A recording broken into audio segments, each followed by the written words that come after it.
también algunos de los demás miembros de la cátedra pueden llegar a dar un teórico. Bien, ya estuvimos hablando con los que estuve charlando con los grupos de esta mañana, con el primer y segundo grupo. ¿Me escucha bien? ¿Sí? ¿No me falta el micrófono? No, un poquito.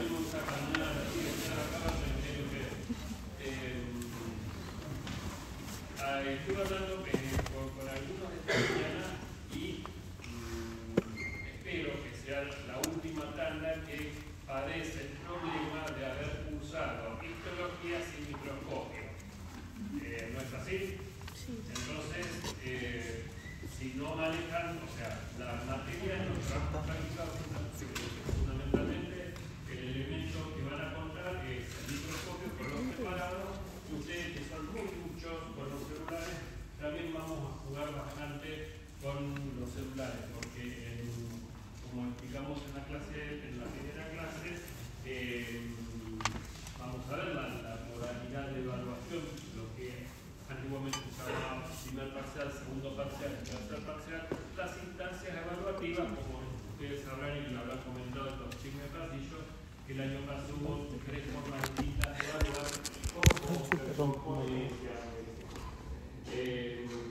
por lo cual va a requerir un poquito más de trabajo para que aprendan a usar microscopios. Tampoco los microscopios que tenemos acá son de última tecnología, son tampoco tan nuevos, pero remándola entre todos y trabajando en conjunto vamos a, no solamente este inconveniente por la situación que está viviendo el país, con un poquito más de sacrificio cada uno y poniéndole buena onda y garra, si remamos todos juntos y un esfuerzo individual, cada uno de todos nosotros.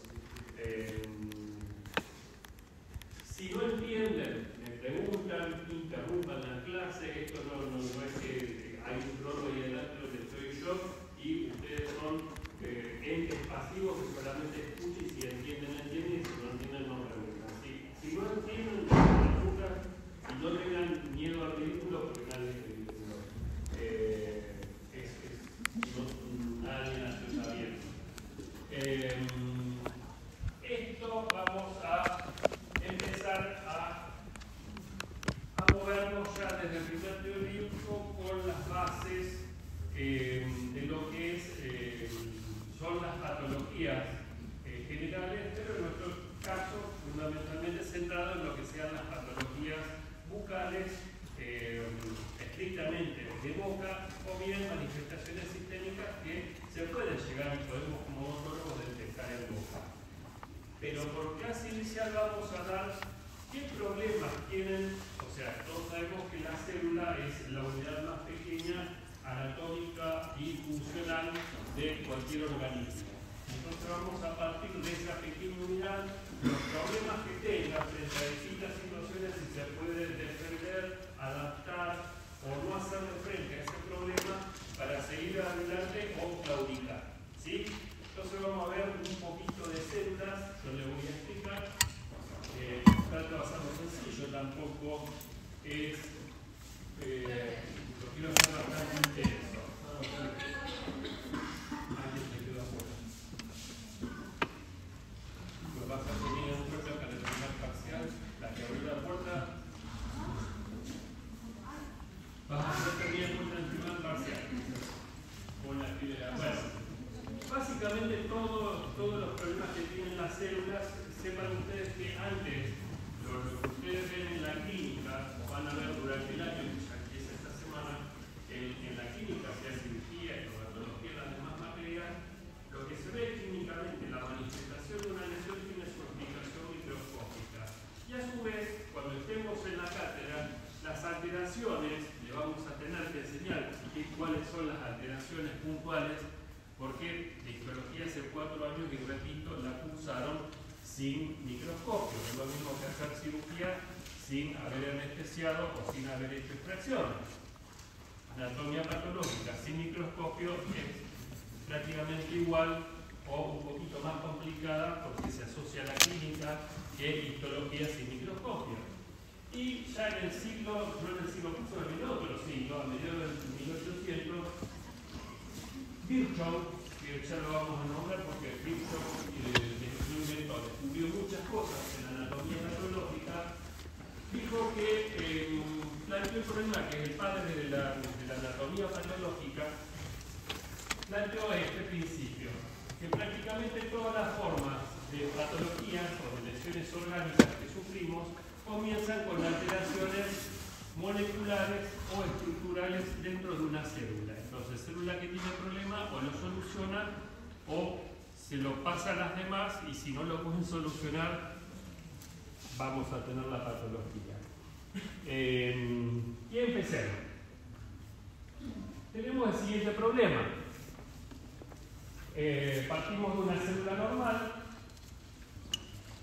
que mantiene esa normalidad gracias a los procesos de homeostasis, y que si esta célula normal sufre una estrés, ya sea por un aumento en la demanda de su función, por ejemplo, en la más común, sufre un estrés, es decir, una sobrecarga de exigencias, puede ser que se adapte a esa sobrecarga y esa célula va a mostrar modificaciones, obviamente va a estar alterada fisiológicamente para adaptarse a ese cambio, a ese requerimiento, y va a sufrir una adaptación. ¿Sí? Bien. Frente a esta situación no normal que es el estrés, sufre una adaptación para zafar de esa situación bastante particular que le está exigiendo el organismo. Si logra adaptarse, está todo bien. Puede adaptarse la célula aumentando la multiplicación y tener más células compañeras para trabajar, o aumentando su actividad metabólica, o aumentando su tamaño, hipertrofia, hiperplasia. Eso lo van a ver en el segundo trabajo práctico. Si esa célula normal sufre un estrés, está capacitada, por ese mecanismo de homeostasis. No voy a repetir lo que ya saben de homeostasis, ya lo saben por fisiología. Por un mecanismo fisiológico va a sufrir una adaptación. Si lo logra, la felicitamos. Pero puede ser que no logre adaptarse totalmente, tenga una incapacidad de adaptación y vaya a una lesión celular. ¿Sí? Entonces tenemos una célula que se adapta o una célula que se lesiona. A su vez, una célula normal, en este caso antes era por un estrés, que el organismo le exigía que trabaje un poquito más. Puede ser por una lesión interna, endógena o exógena, en donde ese estímulo, esa agresión lesiva, va a causar una lesión celular. Entonces, por esta vía, por una vía patológica o por una vía anormal sobre una exigencia, la célula puede ir a una lesión. Que si es leve y la agresión, esa lesión celular es leve y es temporal, puede ser reversible y le permite a esa célula, gracias a la biología del mecanismo de homeostasis, volverse a convertir ella y sus compañeras en una célula normal. Si me quieren grabar, me graban. Si quieren sacar fotos, saquen fotos, hagan lo que quieran. Menos tirar la llana en el piso, porque después me retan a mí. Bien, entonces acá tenemos un circuito por estrés fisiológico, por una cuestión patológica, y ¿sí? esa lesión que es leve y temporal, cortita y suave, va a ser una lesión reversible que lleva otra vez a la normalidad de esa célula y de sus compañeras. Ahora bien, si ese estímulo agresivo fue grave, progresivo, sostenido en el tiempo, a la célula no le queda, está dañada ya, no le queda posibilidad de recuperarse y va a una lesión irreversible. Y si esa lesión es irreversible, tarde o temprano, como el nombre lo indica, es irreversible, tarde o temprano lleva a la muerte, a la claudicación de esa célula, que podrá ser necrosis o apoptosis. Los dos términos, este año van a tener que aprender a manejar terminologías nuevas.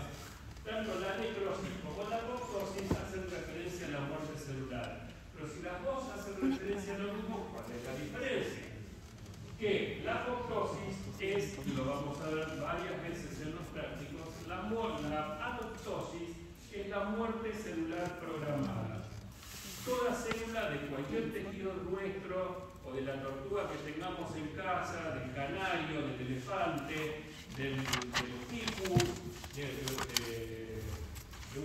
una merluza o de lo que sea, de todo ser vivo, las células ya biológicamente están programadas a experimentar el proceso de apoptosis, de una muerte celular programada. Es decir, toda célula biológicamente, la naturaleza determinó una ley universal que toda célula, así como nosotros, nacemos, evolucionamos, maduramos, obtenemos una función, una vez que la terminamos, se nos acabó la vida. Tanto nosotros como cualquier elemento vivo, macroscópico o microscópico. Nos morimos. Pero eso es fisiológico. Pero si la muerte es por procesos lesivos, va a la necrosis, en donde la célula,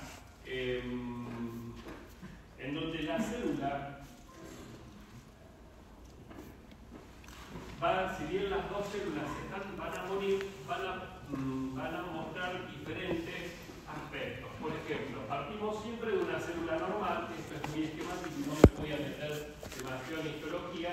Partimos de dos células normales, pero cada una va a llevar un camino distinto.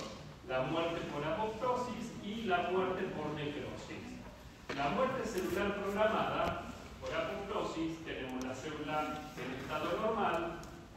Si va madurando y se va deteriorando con las funciones y con el tiempo, vamos a ver que presenta alteraciones fisiológicas como alteraciones de la cromatina, deformidades, bulias serían como ampollas o glóbulos,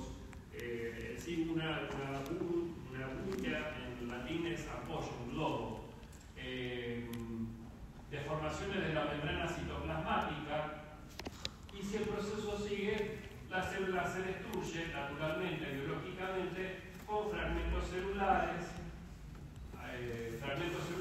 el núcleo se rompe, hay residuos de esa célula muerta naturalmente, y el final es que el organismo la acepte y la neutralice a estos residuos por la apoptosis, por la muerte celular programada, a través del fagocito. Que todos estos fragmentos, el fagocito, que son los macrófagos, tienen gran capacidad de fagocitar, de deglutir, de digerir, va a captar a todos estos elementos residuales de las células, los va a fagocitar a todos los fragmentos apoptóticos. Este es el aspecto, todo lo que sufre una célula normal que envejece y muere, una célula apoptótica. En cambio, una célula normal, si tiene una lesión reversible, va a presentar alteraciones. Esta figura de melina no le haga caso, pero es un componente del citoplasma de naturaleza lipídica. Va a tener alteraciones en el retículo endoplásmico, en las mitocondrias, en el núcleo, en la membrana. Pero si la injuria es leve, esta célula puede volver a la normalidad y a ir a la recuperación. Pero si la lesión es progresiva, si la injuria es prolongada en el tiempo y muy violenta, va a ir a la muerte, pero la muerte ocasionada por un agente externo, no por una ley biológica, en donde vamos a ver que la célula está totalmente destruida, el núcleo también, el núcleo va a mostrar cariolisis, cariorexis y pignosis, que son términos que lo vamos a ver más adelante. Va a haber rotura y defragmentación del retículo endoplásmico, alteraciones de las mitocondrias, de todas las organelas. Hay un desorden producto de esa muerte.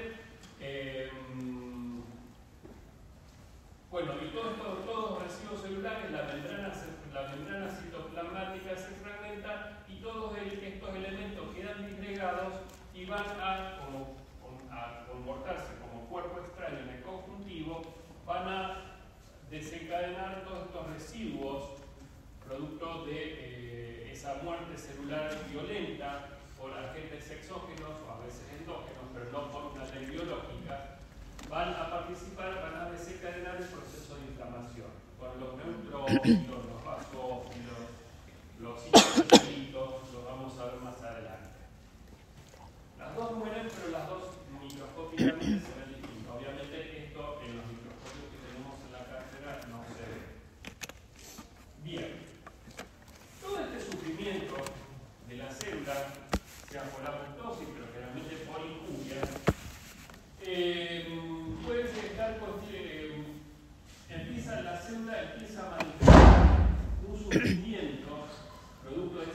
acumulación, que son a través de acumulaciones. Primero, acumulaciones anormales de distintas sustancias dentro de las células y muy probablemente, como el proceso sigue, por fuera de las células. Pero primero lo hacen dentro, que son las acumulaciones intracelulares. Esas acumulaciones intracelulares pueden ser de tres tipos o consecuencia de tres mecanismos. Puede haber una acumulación intracelular anormal debido a constituyentes normales de la célula, pero que se le acumularon en exceso. ¿Por qué se le acumularon en exceso? Porque produjo más de lo que necesitaba o porque su mecanismo de eliminación es más lento. Entonces no le quiere, si produjo más o no tiene salida, no lo puede eliminar, se produce esto. Aumento intracelular de acumulaciones, sea de agua, de lípido, de proteína, de glucógeno. Otro mecanismo por el cual se puede producir acumulaciones intracelulares es por sustancias anormales, que pueden ser exógenas, es decir, ajenas a las células, como minerales o productos toxinfecciosos, microbianos, virales, parasitarios, o productos producidos por los mismos tejidos de las mismas células, pero anormales, endógenos, que son consecuencia de mecanismos defectuosos de esa célula. Síntesis o metabolismo anormal, defectuosos. Que darán como consecuencia depósitos intracelulares de sustancias anormales, sean endógenas o exógenas. ¿Siguen? Si no me siguen, cualquiera dice no, para, repito. Y por último, también puede haber acumulaciones intracelulares de pigmentos, que pueden ser externos a nosotros, exógenos, o producidos por el propio organismo, que son los endógenos. Y lo más probable, hoy no vamos a llegar a tiempo a ver esta parte, lo vamos a ver el próximo miércoles. Bien. Habíamos dicho que uno de los cambios de una acumulación intracelular excesiva podía ser de agua, que es la más común, que de acuerdo dentro del citoplasma es la primera manifestación, generalmente, les diría casi en regla, cualquier célula que está sufriendo la primera manifestación que va a demostrar va a ser una acumulación anormal del agua dentro del citoplasma de esta célula que está siendo agredida. Que de acuerdo a la magnitud de la injuria, es un equilibrio. Cuánto dura la injuria, cuán violenta sea y la capacidad de esa célula de poder enfrentar a esa injuria, reponerse, volver a la normalidad o no. Pero igualmente la cantidad de agua es excesiva. A esto se le denomina degeneración hidrópica, el aumento excesivo anormal de agua dentro de la célula. También se lo puede conocer en algunos autores, dicen degeneración balonizante. ¿Por qué? Porque al tener tanta agua, esa degeneración hidrópica hace que las células parezcan globos, parezcan pelotas, balones. Son mucho más grandes que sus compañeras normales porque todo su citoplasma está cargado con un globo lleno de agua. ¿Sí? Y podrá ser reversible o irreversible, siempre en el equilibrio entre capacidad de reponerse y calidad de la inmunidad. Por ejemplo, ¿en qué caso es común, en qué patologías veremos durante el año en donde la degeneración hidrópica es común? En las células basales del epitelio, en el líquen plano, todo esto les suena raro, lo escriben. En las células del epitelio del herpes simple y del herpes zóster, y en los odontoblastos cuando la pulpa está sufriendo alguna agresión. Pueden ser reversibles o irreversibles. Y acá ya empezamos con la histología. Para que ustedes sepan, esto es la superficie, ahí se ve un poco de luz, este es el estrato córneo, este es el espesor del epitelio,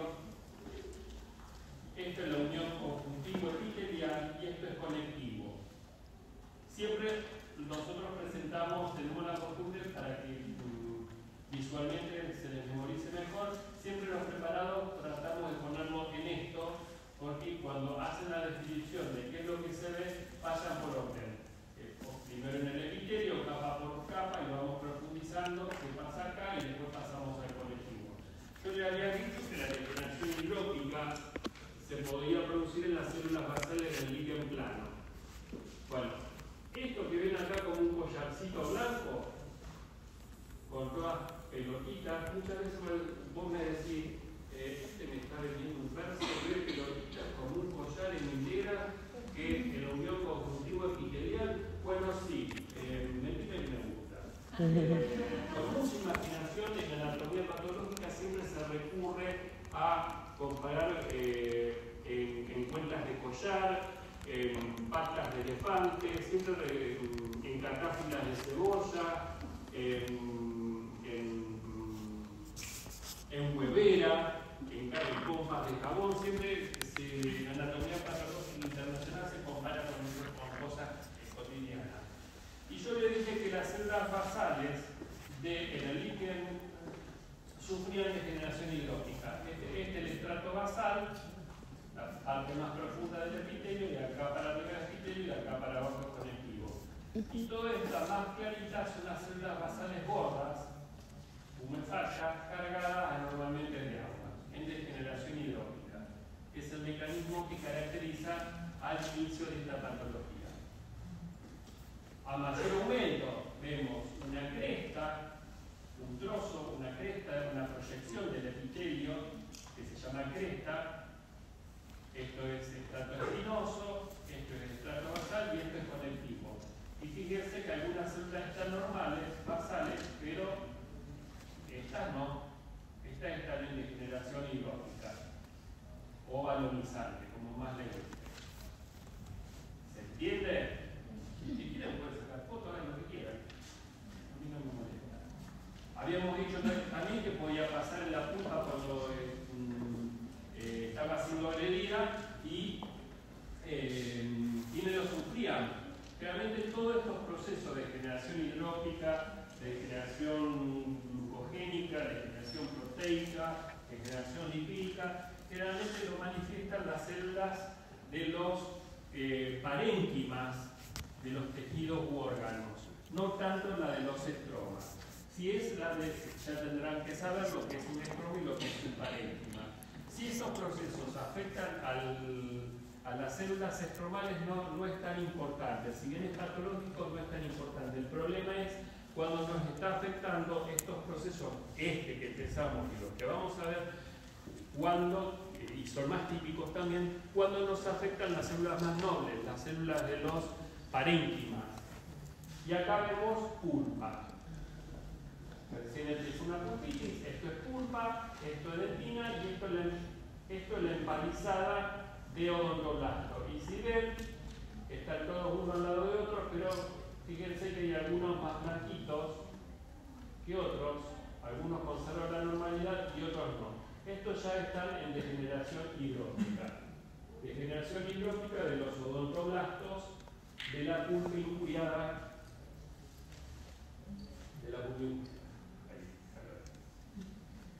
Acá mayor aumento. Fíjense la dentina con sus canalículos en forma de C itálica. Apoyados sobre el límite dentinario están los odontoblastos, por acá están amontonados, pero fíjense en esta zona están en degeneración hidrópica. Acá, acá. Y estamos hablando de la parte noble de la pulpa, no estamos hablando de un fibroblasto ni de la célula endotelial de un vaso pulpar, estamos hablando del odontoblasto. ¿Vamos bien? Sí. Bien. Y yo les dije que se llamaba degeneración hidrópica o balonizante, en donde, si bien esta foto no es de degeneración hidrópica, es de manera didáctica para que imaginen qué es lo que pasa. Las células se transforman en pelotas o balones, degeneración hidrópica o balonizante, en donde el líquido es tan importante que desplaza el núcleo de la célula.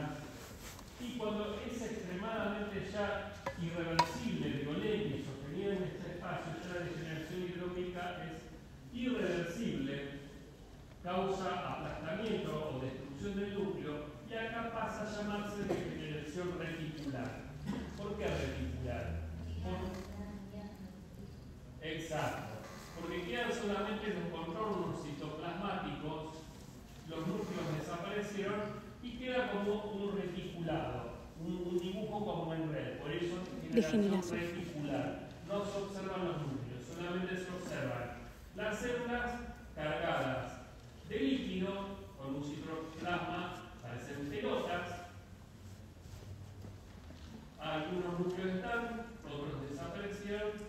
La degeneración reticular, obviamente, la célula se comprometió el núcleo, ya es irreversible. Y nos quedamos con esta imagen. Si no se tiñó con ninguna, algunos lo vieron y algunos no. Si no se tiñó con hematoxilina, eosina, estos citoplasmas, es porque están cargadas de agua. Porque después vamos a ver que otras células que también tienen acumulaciones intracelulares tienen un aspecto similar, pero puede ser que esto sea glucógeno, pero no le puse para detectar qué producto es el anormal o en histología. Para detectar determinado tipo de célula o determinado tipo de tejido se usa una coloración específica. Si querés detectar hongo, hay una coloración específica. Si querés detectar un glucógeno, hay una coloración específica que no es hematoxilina. Si esto fuera agua, sería totalmente eosina. Pero esta foto es para, no es de generación reticular, pero es lo más parecido. Es un retículo. ¿Está? Bien. Obviamente esas células ya no sirven para nada. Habíamos dicho que otra de las acumulaciones podía ser líquido. Se llama la acumulación intracelular de líquidos anormal dentro de la célula, se llama cambio graso o esteatosis. ¿Y por qué se da? Por una acumulación de ácidos grasos libres aportados por la dieta.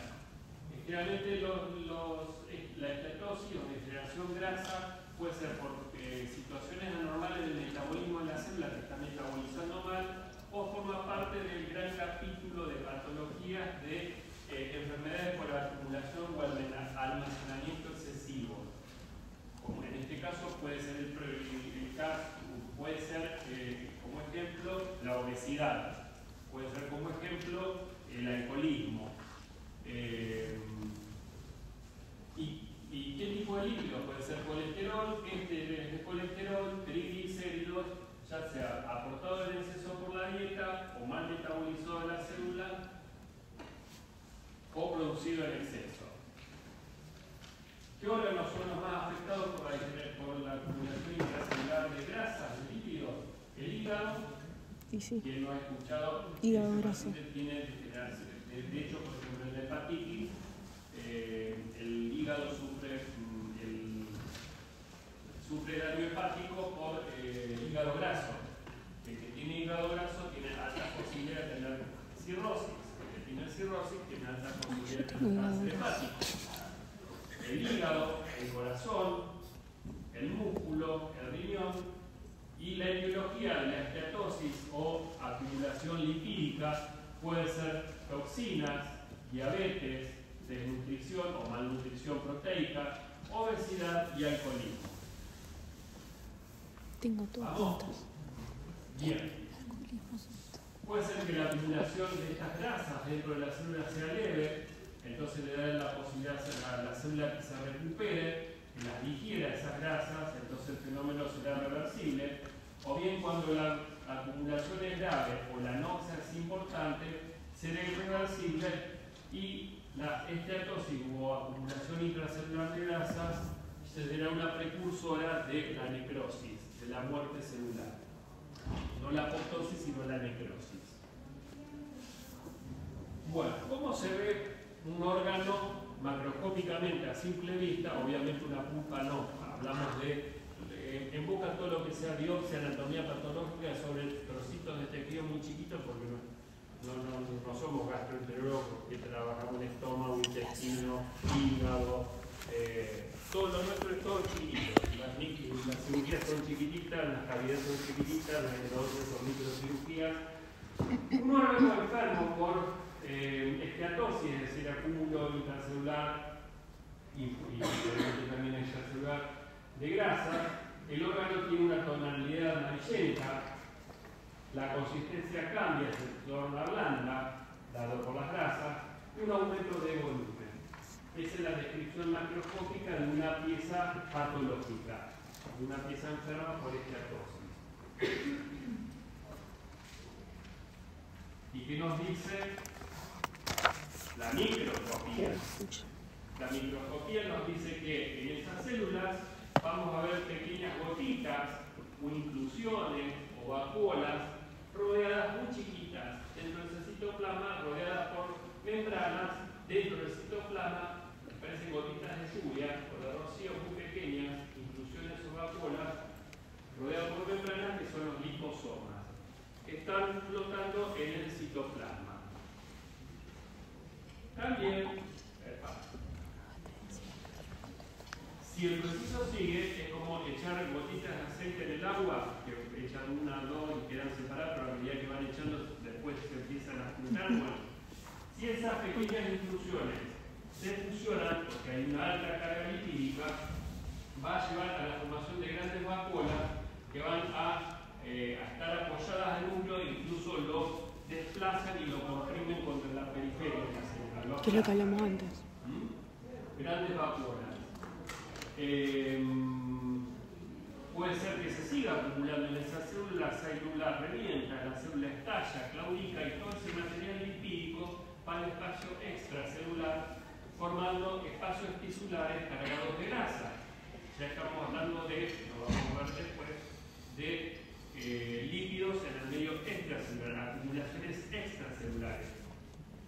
Y eso en el medio extracelular, ya no dentro, la célula claudico-volvió todo su lípido en exceso al espacio extracelular, es una de las causas posibles de la formación de los quistes grasos. Me sacaron un quistecito de grasa. Bien. Para los que algunos ya lo vieron y otros no, las grasas no se pueden procesar por rutina, es decir, por inclusión en parafina y coloración de hematoxilina y eosina. Porque si hacemos el procedimiento convencional para hacer el preparado, como se acordarán de histología, los solventes me la van vaya la redundancia, la acetona, el tolueno, me van a disolver las grasas. Yo lo que quiero estudiar es la grasa, el problema que tiene esa célula, van a quedar pierdo de información. Entonces, las grasas, los lípidos, no se pueden procesar por rutina, de forma convencional, sino por congelación. Los cortes serán por congelación y necesitan además no hematoxilina eosina, sino colorantes afines a los lípidos, como el rojo escarlata, el ciudad 2, 3, 4, 5, que eliminan las grasas rojas, previa congelación. ¿Sí? ¿Vamos bien? Voy rápido. ¿Te mandas un mensaje a un paciente? ¿De qué? Nosotros no tenemos preocupación. Fíjense que esto es un tejido, supuestamente, no lo sé, está teñido con hematoxilina eosina. Pero vemos que las células tienen unos espacios grandotes que no se tiñeron con hematoxilina eosina y dentro de los citoplasmas o bien vacuolas muy grandes, yo las veo vacías, no se tiñeron. No se tiñeron porque no usé colorante ideal o no se tiñeron porque no las procesé bien. No sé, pero veo que esto es anormal. Los citoplasmas están totalmente vacíos y el núcleo está aplastado en la periferia. O bien, otras compañeras tienen granulitos, flóculos o pequeñas vacuolas dentro del citoplasma. Todo lo demás es la toxina eosina. Pero acá adentro, ¿qué hay?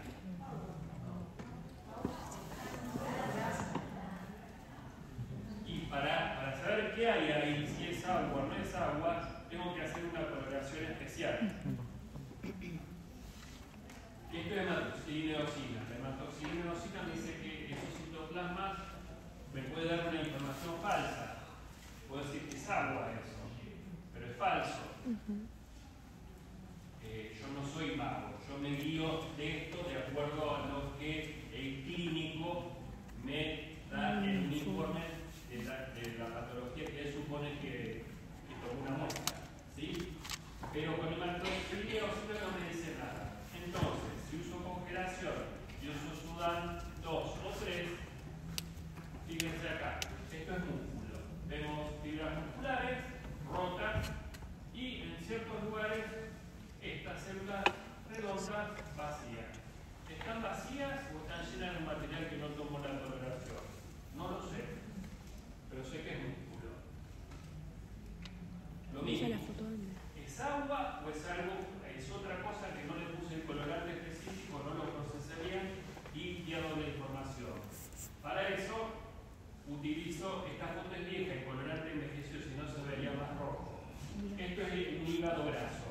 Tenemos la vena del sistema porta, las venas centrolobulillares, esto es un lobulillo, y todo esto son los cordoncitos de hepatocitos. Y se están tiñendo precisamente la estructura, esto es el parénquima del hígado, no es el estroma.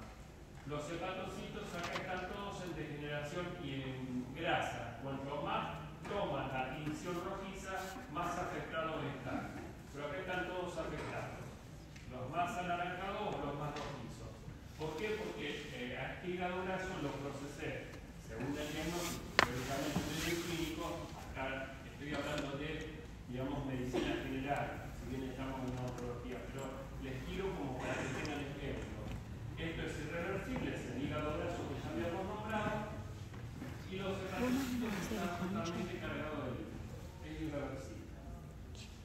Y acá otra imagen en donde no usé hematoxilina, sino que usé congelación y, si bien no tiene gran foco, y usé, no sé qué coloración usé, porque el Sudan 1, 2, 3, 4, 5, el rojo escarlata, tiñen de rojo.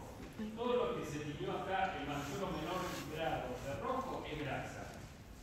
Pero como no uso otra coloración, todo lo que se ve en blanco acá no sé de qué se trata. Solamente me hace saltar las grasas, no el resto. Hice un ejercicio inverso. Primero le puse células que no se tiñeron y acá células que tampoco se tiñeron, pero porque no son células grasas. ¿Entienden?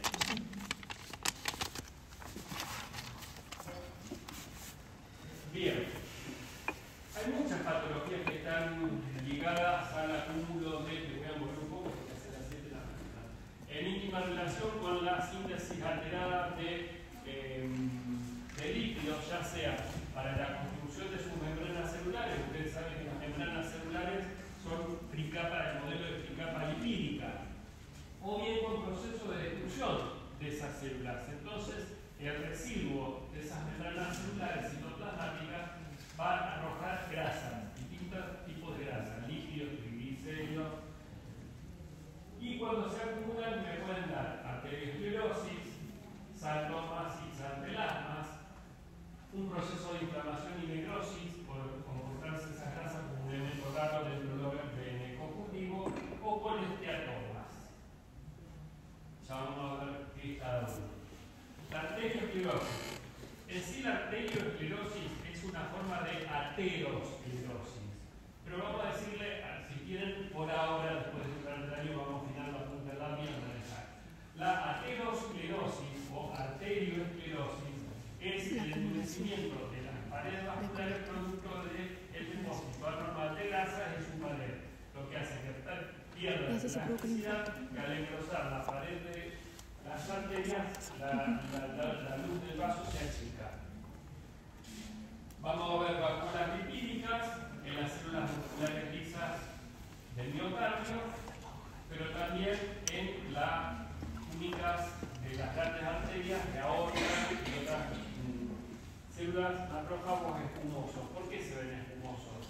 Porque fagocitonan las grasas, parecen como cargadas de espuma. Porque al no teñirse las grasas, parece que están, por eso se llaman espumosos. Bueno, eso es el ejemplo. Donde en la arteriosclerosis, pues, el colesterol puede en las células musculares lisas del miocardio o también en las capas musculares de los ateromas englobados por los macrófagos, que tienen un citoplasma espumoso. Microscópicamente, ¿cómo se va a ver? Vamos a ver células de aspecto espumoso, esa espuma es la grasa que tiene dentro del citoplasma. La vamos a ver en las placas de los ateromas de color, la grasa de por sí ya tiene un color amarillento. En la túnica íntima, y si ese acúmulo de grasa en la pared del vaso es muy grande, debilita la pared se rompe y hace un trombo graso.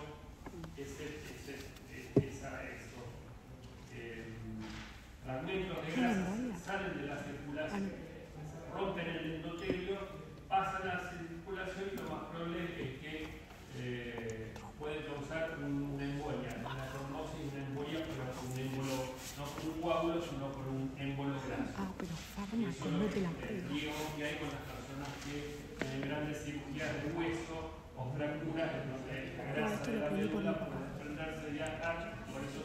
¿Y por qué si me fracturo para reemplazar la cadera me anticoagular?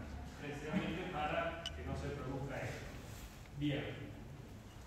Los antomas y los antelasmas también eran producto de esto, que la acumulación de colesterol en el interior del macrófago, pero en las células o en los macrófagos del tejido conjuntivo subepitelial y en los tendones.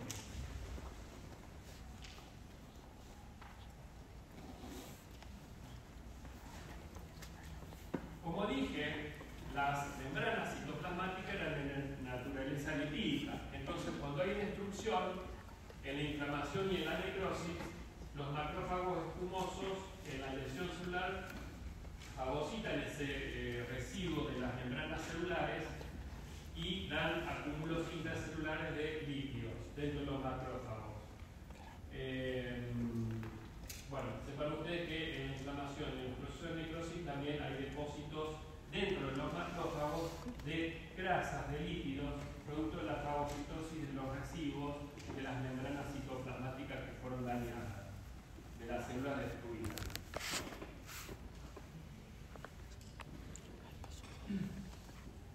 Y hay una particularidad, lo vamos a ver en imágenes ahora, el colesteatoma, que se produce, son cristales de colesterol, que es la acumulación de grasa en forma focal, de cristales de colesterol en forma de agujas alargadas, pero que pueden estar rodeadas o no por macrófagos. Eso es un colesteatoma. Un colesteatoma, como dije esta mañana con algunos de ustedes ya cursaron cirugía y más de alguna vez habrán extraído una pieza dentaria que en el ápice había un tejido adherido o por curetaje sacaron del fondo del alveolo un tejido que era un quiste o un granuloma. Como se trata de tejido inflamado, cómodamente pudo haber pasado eso, hubo destrucción de membranas celulares y es muy probable que esos granulomas o quistes apicales que sacar de naturaleza inflamatoria, que sacaron con la pieza dentaria, tengan colesteatomas, es decir, una acumulación focal de cristales de colesterol rodeada o no por células fagocíticas. Y esto es lo que se ve. Esto es conjuntivo y todo esto que parecen pececitos, yo digo pececitos. Cristales, espacios aciculares. Aciculares significa de forma de aguja. Abusados o alargados, estaban cargados de grasa. ¿Y acá por qué aparece más eso? Yo les estoy diciendo que son cristales de grasa. Porque ese granuloma que ustedes mandaron al laboratorio para que lo analice con la pieza dentaria que extrajeron, lo procesé con hematoxilina de eosina, pero en el proceso convencional la grasa se perdió. Pero yo sé por mi experiencia que esos espacios estaban cargados. Esto es un colesteatoma. La conexión circunscrita de cristales de colesterol, que pueden estar acompañados por macrófagos que son estos, los que están más seguidos. Otra más, estos son los macrófagos. El colesteatoma.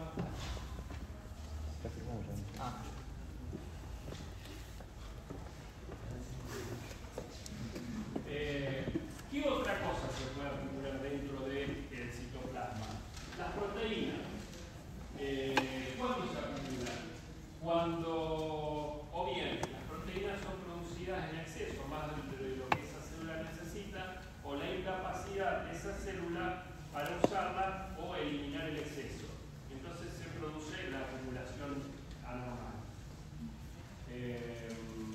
Generalmente por metabolismo lento. Como cada bien tienen, puede ser por síntesis de cantidades excesivas de proteínas secretoras, esto lo sufren principalmente los plasmocitos, por acúmulo de síntesis excesiva de inmunoglobulinas, o también por insuficiencia en la degradación o eliminación. ¿Cómo se ve microscópicamente esa célula que está cargada de proteínas? Vamos a ver loculación dentro del citoplasma en forma de pequeños granulitos eosinófilos que le dan a la eosinófilo, para que se acuerden, la eosina era la parte rosa de la célula, era el citoplasma, y el núcleo era hematoxilina, que era más azul o más limpio.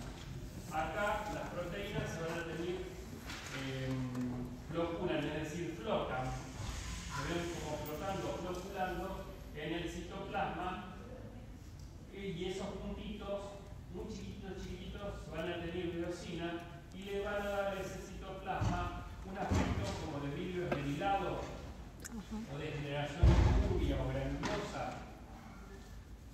porque hay tantas gotitas que le dan ese aspecto como de loseta, de vidrio esmerilado, porque por todo ese pequeño puntillado no es un citoplasma limpio, ni transparente, lindo, limpio, sino que con un aspecto sucio, esmerilado, que no da buena imagen, producto de toda esta carga de proteínas que tiene. Y si esa carga es muy grande, la célula estalla, elimina toda esa gran carga de proteínas hacia el medio extracelular y va a producir lo que se llama cambios hialinos extracelulares, que lo vamos a ver la próxima. ¿Sí? Y esto es lo que pasa. Generalmente, ¿en qué órgano se ve más? Obviamente, relacionado con las proteínas es en el hígado. La materia es anatomía y fisiología patológica. Donde vemos los túbulos, las células, con un aspecto turbio o esmerilado de su citoplasma, tanto adentro como afuera. Como para que quede más. Estos son los túbulos más túbulos, fíjense que no se ven bien los contornos, tienen un aspecto esmerilado, algunas están en mejor estado. Pero esto es el aspecto esmerilado de la había dicho esmerilado o granuloso, de generación turbio o granulosa. Ahí está. Está en generación turbio. Con imaginación. Ustedes ven aquí, este es donde un vidrio esmerilado tipo loseca. Bueno, sí, acá. Nuevo citoplasma limpio. Tanto en el medio intracelular como extracelular. Acá lo ven bien, células normales, y esta con el aspecto esmerilado, turbio, generación turbia. Acá sí lo estoy mintiendo, acá se nota, más o menos. Y por último tenemos el glucógeno. Que todos saben que el glucógeno es la materia prima energética que necesita la célula para su metabolismo de producción. El acúmulo excesivo de glucógeno dentro de una célula puede darse por un excesivo depósito intracelular que se llama glucogenosis y se da finalmente por un metabolismo anormalmente aumentado de la glucosa o glucógeno. Y el ejemplo más típico es la diabetes mellitus. Es la diabetes. Los depósitos exageradamente anormales dentro de las células de proteínas forman parte del gran capítulo de enfermedades metabólicas por exceso de acumulación o almacenamiento, como ya le habíamos dicho antes. ¿Y cómo se ve microscópicamente el glucógeno en el citoplasma? Vacuolas claras, intracitoplasmáticas, y también son claras, pero yo no sé si serán de líquido, serán de agua, serán de glucógeno, no lo sé. Para saber si es de glucógeno o es de otra cosa, podemos usar la tinción específica, que si no no se tiñe no es glucógeno, pero si lo tiño con PAS, con el ácido periódico del Schiff, y se tiñen, no cabe la menor duda que eso que yo veía vacío, ahora teñido de color fucsia o magenta, es glucógeno. Por ejemplo acá, el agua, será glucógeno, será líquido. No lo sé porque no estoy usando la atención que me haga saltar qué hay ahí adentro. Esa es la importancia de las tinciones. Pero, si a esto que está vacío, que en realidad no está vacío, lleno de algo está, le hago con PAS, fíjense que todas esas pelotas no era de fibrilación hidrópica, sino